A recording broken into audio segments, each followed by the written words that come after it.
والصلاة والسلام على رسوله الكريم وعلى آله وصحبه وأهل بيته أجمعين أما بعد বাংলাদেশ মসজিদ মিশনের উদ্যোগে আয়োজিত আজকের এই প্রতিনিধি সম্মেলন জেলা এবং মহানগরের বিশিষ্ট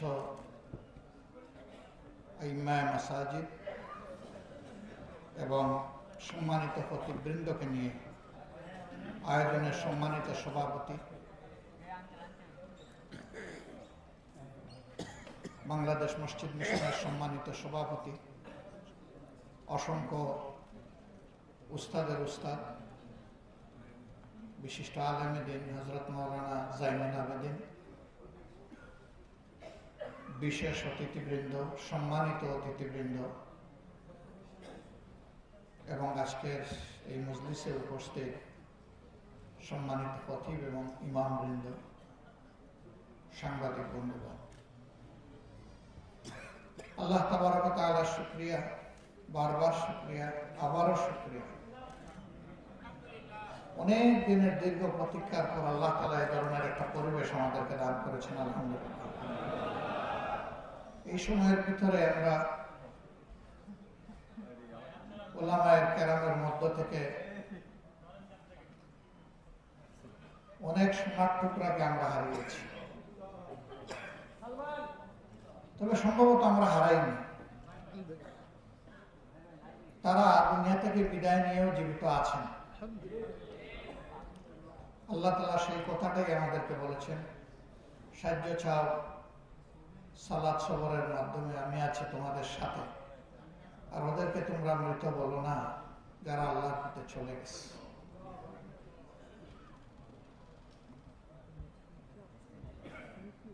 এর আগেও আমরা এখানে একই হলে এদেশের দাওয়ার ময়দানে যারা তাফসীর করেন, ওয়াজ মাহফিল করেন, সেই সমস্ত ভাইদেরকে নিয়ে আমরা আরেকবার এখানে বসেছিলাম। আমার বিশ্বাস যে সেদিনের অনেকে আজকে উপস্থিত আছেন। আমি প্রথমে একটু অজরহাই দিয়েই শুরু করি। আমার সামনে আমাকে উদ্দেশ্য করে কিছু সম্মানিত ব্যক্তি কিছু কথা বলেছেন। আমি আল্লাহকে সাক্ষী রেখে আমার ফিলিং বলছি যে আমি তার উপযুক্ত নই। আমার সামনে বলায় আমি লজ্জিত হয়েছি, একটু বিব্রত হয়েছি, কারণ আমি আমাকে চিনি আর আমার রব আমাকে সবচেয়ে ভালো চিনি। সীমাহীন সীমাবদ্ধতা আমার আছে, সীমাহীন সীমাবদ্ধতা, ইলমি আমলি সব দিক থেকে, অভিজ্ঞতা তো অবশ্যই, এই সব দিকেই আমি খুবই সীমাবদ্ধ মানুষ। তবে আল্লাহ তাআলাকে ভালোবাসি,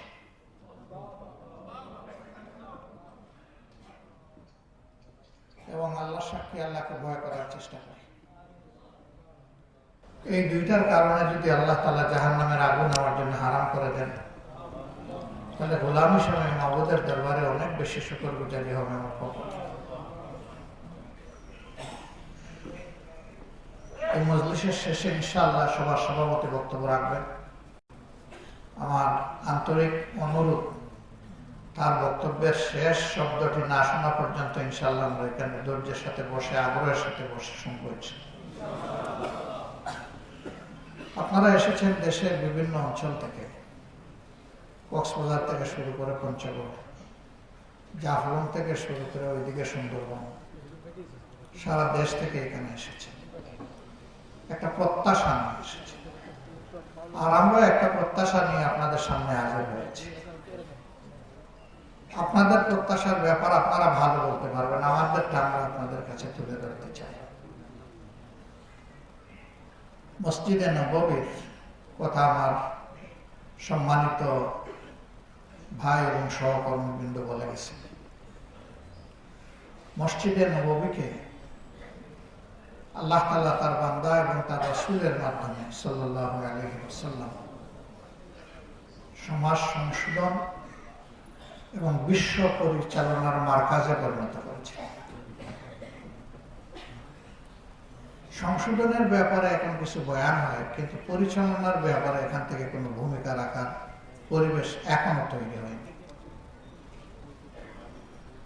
এই মসজিদই তো রাসূলুল্লাহ সাল্লাল্লাহু আলাইহি ওয়াসাল্লামের পার্লামেন্ট ছিল, ক্যাবিনেট ছিল। মুসল্লিদেরকে তিনি অ্যাড্রেস করতেন, এটা তার পার্লামেন্ট।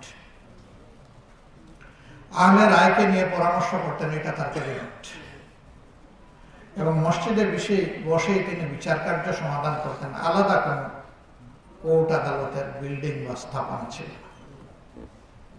এখন আমরা কি দেখি? এখন দেখি ইমাম সাহেব, খতিব সাহেব, ইমাম সাহেব নামাজ পড়াচ্ছেন, সবাই নামাজ পড়তেছে। খতিব সাহেব বয়ান দিচ্ছেন, সবাই শুনতেছে। কেউ আগে, কেউ পরে আসতেছে, কেউ দৌড়ে এসে কোন সুরত ফরজে সামনে হচ্ছে। ইভেন দুইটা খুতবা যে আগে শুনবে সেটাও অনেকে মিস করে ফেলে। তার মূল কারণ হচ্ছে এই জুমাবারের মধ্যে কি প্রাণ শক্তি রয়েছে এবং আল্লাহর পক্ষ থেকে কি নিয়ামত রয়েছে, আমরা জাতির সামনে এটা পরিষ্কার করতে পারি। যাদের কাছে পরিষ্কার হয়েছে তারা আলহামদুলিল্লাহ তসল্লির সাথে আসেন, বসেন এবং মন ভরে সেখানে থাকেন, ইবাদত গুজারি করেন, তারপরে তারা যান। আর যাদের কাছে পরিষ্কার হয়নি তারা আসতে পারেন না, আর আসলেও সেই মানসিকতা নিয়ে আসে। তবে এটা ঠিক যে এই দিন আমাদের দেশে মুসলমান হিসেবে যারাই পরিচিত ম্যাক্সিমাম কিন্তু এসে যায় মসজিদে।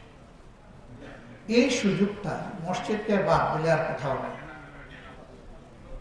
তো এইখানে দেশ পরিচালনার কথা হলে মানুষ বলে যে খতিব সাহেব রাজনৈতিক আলোচনা না করলে ভালো। আবার কোন বিচার সালিশের প্রশ্ন আসলে বলে যে চলে আমরা বাইরে চলে যাই, মসজিদের বারান্দায় গিয়ে বসি অথবা অন্য কোনো জায়গায় বসি। কেন? মসজিদের ভিতরে বসলে এটা আল্লাহর ঘর, ভয়ে কলজা কাঁপে। এখানে উল্টা পাল্টা বললে আল্লাহ ঘাড়ে ধরবেন। বাইরে গেলে মনে করে আল্লাহ বোধহয় ওখানে নাই, নাউজুবিল্লাহ। আল্লাহ তো বলতেছেন ওখানে আমি থাকবো না কেন? আমি তো আলিম বিজাতিস সুদূর, আমি তো তোমাদের অন্তরে বিচরণ করছি। সবগুলা অন্তরে তো আমি আছি, তোমাদের অন্তরের খবর আমি জানি, সেই ইলম আমার আছে। এটা একটা জিহালত যে সমাজকে মসজিদ থেকে বিচ্ছিন্ন করা হচ্ছে। একদিনে এই অবস্থা পরিস্থিতি তৈরি হয়নি। এর কিছু দায় উলামায়ে কেরামকে নিতেই হবে। যারা ইমামুল হাইয়া ওয়াল মাইয়া, জীবনে বেঁচে থাকা অবস্থায় সবাই আমরা তাদের পিছনে মুক্তাদি, আর আমরা যখন লাশ হয়ে যাই তখন আমাদের লাশটা থাকে ইমাম সাহেবের সামনে, কিন্তু তখনও তিনি ইমাম। জীবনে মরণে যাকে মানলাম তার মাধ্যমে কোরআনের সঠিক সবকটা আমি কেন না পাইলাম, এটা পেতে হবে। হ্যাঁ, কোরআনের হুবহু তাফসির যদি কেউ করেন, এমনকি শুধু বাংলা অর্থটাও যদি কেউ বুঝে বলেন, আমি মনে করি হেদায়েতের জন্য এটি যথেষ্ট হবে ইনশাআল্লাহ। খুতবায় অনেক মানুষ ঘুমায়। কেন ঘুমায়? সে বুঝে না যে এখানে কি বয়ান দেওয়া হচ্ছে। তো এই খুতবাকে প্রাণবন্ত করতে হবে। ইমাম সাহেব যদি, খতিব সাহেব যদি আগেই বলেন, যেটা আমরা আগে করি, আসলে খুতবা তো দুইটাই, আমরা করেছি তিনটা। একটা প্রথমে বয়ানের নামে একটা খুতবা, ভাষণ, এরপরে নামাজের সাথে সম্পৃক্ত আর দুইটা। তো যদি ওই ভাষণটা যেটা প্রথমে দেন সেখানে যদি বলেন যে আজকের খুতবায় যা বয়ান হবে এখন তাই আলোচনা হবে, এবং যদি কোরআনের আয়াতগুলা, হাদিসের উদ্ধৃতিগুলা সেখানে নিয়ে আসেন, তাহলে যখন ওই বয়ানটা দেওয়া হবে তখন মানুষ আস্তে আস্তে অনেকে মিলিয়ে ফেলবে যে আজকে উনি এটা বলেছিলেন, এখন এইটা তেলাওয়াত হচ্ছে। এর একটা রুহানি আসর কলবের উপরে পড়বে আসর, এবং মানুষ তখন আর ঘুমাবে না, ঝিমাবে না। এখান থেকে কিছু রুহানি খোরাক নিয়ে যেতে পারবে। কোনো কোনো মসজিদে, এটা বোধহয় খুবই অল্প সংখ্যক হবে, সেখানে খুতবা বাংলা এবং আরবি দুটো মিলেই, এমনকি প্রসঙ্গক্রমে ইংলিশও আসলে কোনো অসুবিধা নেই। ইংলিশকে একসময় বলা হতো কাফেরের ভাষা, তো সেই ভাষায় কথা বলা মুসলমান নাই, অবশ্যই আছে। ভাষা কোনোটা কাফের নয়, মুমিনও নয়। মুমিন হবে ব্যক্তিটি, কাফের হবে ব্যক্তিটি। ভাষা সবগুলো আল্লাহর সৃষ্টি। আল্লাহ নিজেই তো বলেছে, আমি তোমাদেরকে বিভিন্ন ভাষা বর্ণে এই জন্য পয়দা করেছি যে তারিফ, যেন তোমাদেরকে চিনতে পারো বা তোমরা পরস্পরকে চিনতে পারো, এই জন্য আমি এই ব্যবস্থা দিয়েছি। তা আল্লাহ তাআলা যে ভাষা সৃষ্টির কথা নিজেই বলেছেন, এই ভাষা আবার কাফের হয়ে কিভাবে? নিশ্চয়ই না। সবগুলা ভাষাই হচ্ছে আল্লাহ দান, নইলে মানুষের জবানে কল্প থেকে বের হতো না এটা।